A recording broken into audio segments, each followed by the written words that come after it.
Happy to have you along, my fellow tech enthusiasts. Jay Harrison, Sam Bushman, talking tech. We keep an eye on tech so you don't have to. Welcome to the show. The broadcast is brought to you by NetworkProvidersInc.com. We are your AI partners, ladies and gentlemen. Don't just use AI because it's the in-hype thing. Find out where you can make a business proposition that makes sense based on return of investment, based on how to make your company smarter, faster, easier to make decisions. Focus on things that matter most. We're going to be having an incredible event coming up on August the 5th in American Fork, Utah. That'll be highlighting a lot of this, and we'll get the details out to everybody. But anyway, it'll be in the Utah County area, and it'll be lunch, and we'll be training on AI. I've got a presentation I'm going to deliver, and so hopefully, we can make that available to people on a download after the event as well. So that's kind of coming up. NPITechGuys.com is the website for the show. You got audio, video, and a whole lot more there. So check that out too. Hi, Jay. Hey, Sam. How's it going, sir? Good. My voice is a little bit shot today, so I apologize for that ahead of time. All right. No worries for that. All you got to do is get some lemon and honey, and you'll be good to go, my friend. Well, I'm not even sick. I just lost my voice Wednesday morning for some reason. I don't know. All right. Well, there you have it. Maybe we need the AI bot to speak on your behalf, sir. That's what we need. I should have trained one ahead of time. I should have been thinking ahead. It's called the J-bot, ladies and gentlemen. All right. So I don't even understand this headline that you just gave me, Jay. The compact disc is staging a surprise comeback, right? Yes, it is. Amazingly so, right? Okay. CDs are making a comeback, especially among Gen Z and the Alpha Gen, after years of declining popularity. In fact, they are outpacing vinyl's growth by a wide margin. Vinyl has kind of come back, and people are buying records and everything else. But no, CDs are making a big comeback. Record stores are seeing young customers buying CDs instead of vinyl, a shift that surprised retailers. And this is all happening in 2026. Is it happening because CDs are cheaper? Is it happening because they're smaller and sound better? Is it happening because there's easier equipment to... I mean, what do you think drives this, Jay? Well, I think there's a lot to it. I think one of the big things that recently is Sony announcing, and you've probably seen this all over, where people had libraries in their PS4 or whatever it was, and they had bought movies as well, and Sony lost some licensing deal or whatever. I don't know what the deal was, but they said there was like 550 movies that if you had bought any of these movies, they were just removing them from your device. It doesn't matter that you bought them. You didn't rent them. Yeah. You had them. And there could be a big lawsuit about that, because if I bought them and I own them, you can't just delete my private property. Well, no, there won't be a lawsuit over that, because if you really read down in the terms and conditions, you don't own anything really that own you buy. Anything. Oh, shoot. Okay, there you go. Yeah, sorry, so people. They might get a class action or something that people thought they were, but as far as they've got it covered under their terms and conditions. But there's better audio quality than streaming on CDs. The physical ownership, the album art, the liner notes. Young drivers are inheriting cars that have CD players in them. Older now that's cars. interesting, because any car I have that has a CD player in it, the CD player's broke. I drive a car that has a CD player in it, and as far as I know, it works. I barely ever use it, but I'm sure it does. Come on, Jay, get on it, buddy. You got to throw back. What I want to test, and I haven't done this on this vehicle, is it does an MP3 CD work in there, because that actually is a killer app, and it was a format that was never actually officially supported anywhere. But a lot of people in the 2000s, a lot of manufacturers started making not just vehicles, but DVD players and all kinds of CD players, and even would shelf play systems. MP3s, and you could literally have a massive owned library of MP3s that way too. Yeah, it was pretty cool, and they played great. Now they say CDs are much cheaper and smaller than vinyl. That's part of the reason too. It's also true, yeah. And, they never really experienced CDs, so it makes the format feel new, but also vintage and cool.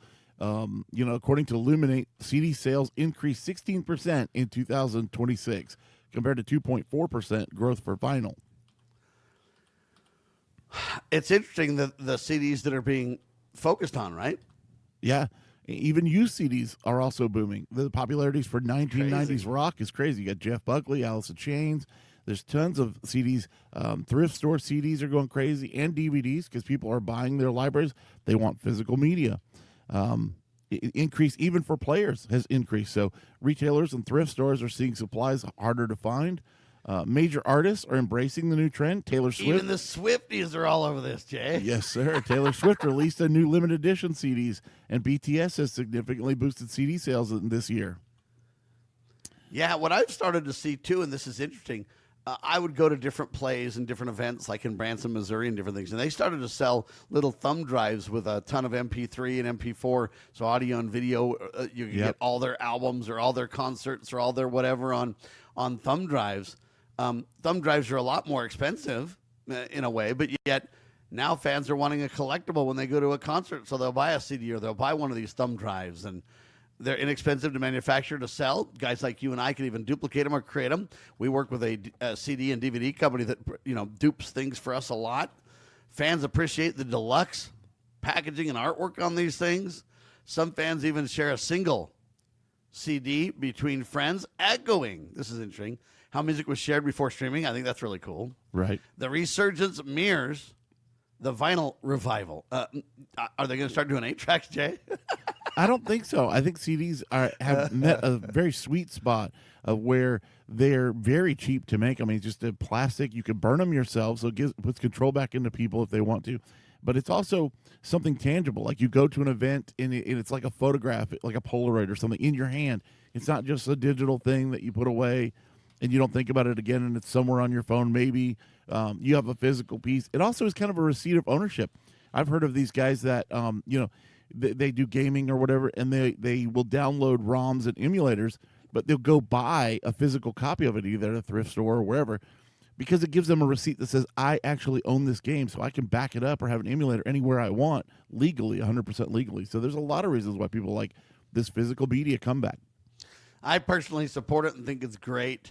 I understand the digital world's here, and I understand it should live alongside, but I really do like the fact that you have, DVDs. I really think the MD market, speaking of that, the MD market should have taken off, Jay. MDs are great. Oh, yeah. They're actually better. Just nobody ever even knows of them. MDs are, they look like the old floppies, sort of the small. They're in a hard case, but they're even smaller. They're, I don't even know, 2.5 inches or something square. Yeah, they're like a camera cassette in a lot of ways. Yeah, and they're a CD that's encased in a cassette, but they're owned by Sony, and just like Betamax and everything else before it, they had hard licensing on it. It was never an open standard, and so it just kind of died. And when are they going to learn? They always come out with this incredible technology, but they lock it so hard down that nobody wants it, nobody likes it, and something else comes out cheaper and faster, and they lose the game. They've done it so many times. When are they going to get a clue, Jay? Well, even in the gaming industry, you have people that are releasing software and stuff to the open source. Red Alert did that recently. You saw Will Wright, the guy that made SimCity. He released one of his original versions to just open source GitHub. If you've got a format that is dead like that with Sony, why not just release it? Because it is kind of a superior format. Just release it and say, hey, anybody can use this now. You don't need licensing. I'm saying at the get-go, you might see a though, resurgence. when you come up with this new tech, though, don't lock it down so hard that people can't choose it or won't choose it. I mean, I'm just saying this. The beta could have went forward. These MDs could have went forward. The OS2 operating system could have went forward. But again, it's all these kind of same things, right? That's exactly right. I think there's a good balance. I look at, like, for example, the USB standard. It's a standard. You do have to pay for the logos and stuff, so there is kind of a consortium that's there. But also, if you just want to build USB cables, you can't put their logo on it, but you can make USB cables if you want. I think that's kind of a healthy balance. All I know is USB-C is taking the world by storm, and Apple got spanked on their format, and all it did is cost me a cord crisis. A cord crisis. I like that. I'm just saying, dude, I have cords everywhere that I can't use. And everywhere I go, I pull it up and like, nope, can't use that. Well, and it's I like these disaster. I like these new multi-tap cords. I've been buying these where you've got a USB-A on one end, and then you've got a C, a micro, lightning cable, and even a watch charger all on the other end. Incredible. And in fact, Jay got me a couple of these for my birthday. They're phenomenal. Yeah. Believe it or not, I'll tell you a little interesting story. Jay got me one of these for my birthday. And I opened the package, and it didn't say who it was from at first, so I didn't know who it was from, but I thought, man, this is cool. I thought it might be Jay because he always sends cool tech gadgets. Try to send tech gifts, yeah. Kind of thing, yeah. And so I thought it was Jay, but I needed to check with him or whatever. But literally, I looked at that watch thing, and I'm like, man, what is this supposed to charge? and I kind of understood it's a watch, but I'm just kind of, how universal is it or whatever. Anyway, long story short, it turns out that a buddy of mine, actually our producer, Zach, said, you know what? I need to charge this. Do you have the right cord for it? And it turns out that he forgot one of his chargers, and we were going on a trip on a business kind of event. We went to the. They're great for trips. Anyway, so long story short, I said, I don't know, but I bet I got a connector to fit it. And it turns out that the thing I just got in the mail literally 5 minutes before was the key to him being able to charge this thing. That's awesome. It was awesome. I'm just saying, it's a lot of fun. GM's coming up, man. What on earth is happening with GM, Jay? Oh, man. Give me a teaser, then we'll come back and talk about it. Well, the teaser is they are making more money on subscriptions than cars, maybe, Oh, for heaven's sakes, ladies and gentlemen, what is this world coming to? Everything's a subscription. Subscription, a prescription for everything, right? Hold on. This is Tech Watch.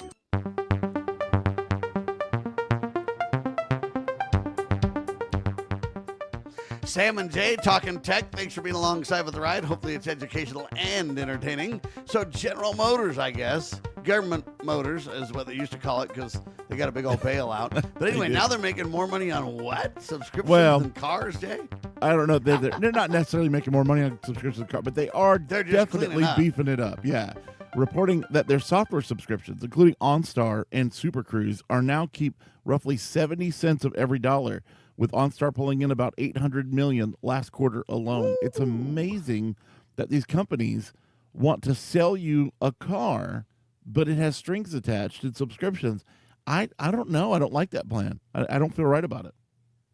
Well, I'm just telling you right now, I'm not buying a car with subscriptions.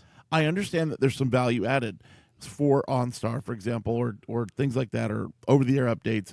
I can kind of get that, but when you have but I'm okay if you can choose to have them or not. I'm not okay if you're forced to have them. And the other problem that I have is if they include the hardware for them, even if you choose not to do the subscription, you're still paying a bunch of money just for the hardware, for the quote infrastructure, the plumbing, if you will. The perfect example is the BMW with the heated seats. They just put heated seats in every car, but you had to pay a subscription if you wanted to use them. That's ridiculous. There's no value added. They're not doing anything there. They're just nerfing the product. I don't even know what to say about it except for shame on them. And I get that how much are they making besides OnStar? $800 million for OnStar. What's that other one? Something Cruise? Super Cruise. It's kind of like it's like the full self-driving that Tesla has, but it's not. I don't think it's as adept. But again, you pay a monthly fee for it. You can kind of understand that. There's a lot of AI. There's a lot of processing going back and forth. Yeah. And then you start singing the Beatles song, and you got to pay for the Beatles song, "Baby, You Can Drive My Car," and all kinds of stuff, right? But there's a lot of stuff that doesn't have that. I mean, my wife has a Kia Soul. I mean, it's a very lower end kind of car, but it has lane keeping and all this kind of stuff in it. There's no subscription for that. It just works. There you have it, ladies and gentlemen. Well, we the people need to vote with our dollars. Agreed. That's all I can say on that point. We need to vote with our dollars.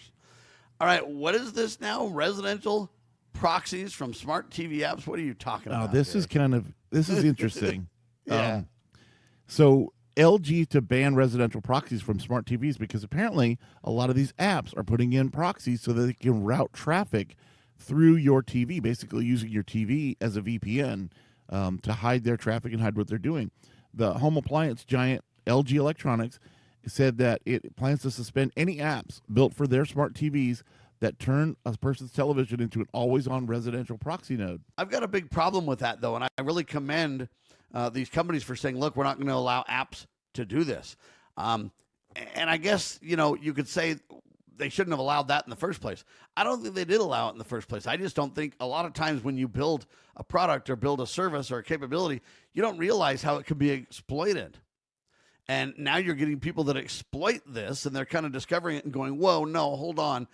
Because it really reflects negatively on the TV manufacturer or the company and on their whole software suite, so to speak. If you're not careful, people will just decide not to buy that TV at all. They'll be like, nope, I'm going to the Roku platform where this doesn't happen or whatever. And so this is a broader discussion, and this is a discussion where companies could get sued big time for allowing this to happen because it's basically, in a sense, someone's kind of hacking into your network and creating this I'm going to call it malware, might be the best way to describe it, where it's doing something that no one ever intended, no one wanted it to do. How sinister it might be at first is it might not be too sinister. It might just be, hey, we want to use your connection because then we got a lot of bandwidth to do a lot of things, and it's for legitimate purposes. But the problem is that eventually will be exploited and go south and be used for all kinds of eventual bots and agents that could create all kinds of DOS attacks or whatever, denial of service attacks and everything else. I mean, who knows where this thing can lead? And so they got to shut that door quick. I wonder if AI found it, Jay. Yeah, okay. Anyway, we'll have to get back with Jay here on this. But that's a very serious issue in my mind. I mean, it's like, wow. I don't see how that's even really happening. It's crazy. All right, AI is in the news, folks. I find this story quite interesting. AI is in the news, and they're now having AI design radio chips. I don't know if anybody's seen this story, but it's just fascinating. AI is designing radio chips that look wrong and work better. This is interesting. Princeton researchers are now using machine learning reinforcement. They call it learning and inverse design systems to create what they call radio frequency circuits without forcing the computer to follow traditional human layouts. And so, we usually lay them out because we say, hey, we can connect this to this, and we lay them out kind of flat on a board. Well, a lot of these AI systems now are stacking them and mounting them in weird positions and doing things. The resulting structures, they say, can resemble random metallic patterns. And then they say abstract artwork or QR codes rather than recognizable coils and transmission lines. And people are kind of going, what? How's that going to work? Believe it or not, though, some of them deliver wider bandwidth, improved efficiencies, and or other record-level performance by doing this. Designs that once required highly specialized engineers to adjust the details manually, it would take them weeks to do that, right? Now it's being done, they say, in hours. The technology could accelerate chips for 5G and future wireless networks, and it could be worked on for radar, autonomous vehicles, satellite communications. They say although the unusual designs must still be fabricated, tested, and proven reliable at commercial scale, the idea is intriguing and working quite well. And my response is this, even if it takes them a while, and even if they don't have them, scale now, how long will it be until some of these do make enough sense to scale broadly and say, hey, this is in fact, it's a new, faster, better, cheaper, more reliable, better bandwidth, better connectivity, whatever we want to say, way to do this.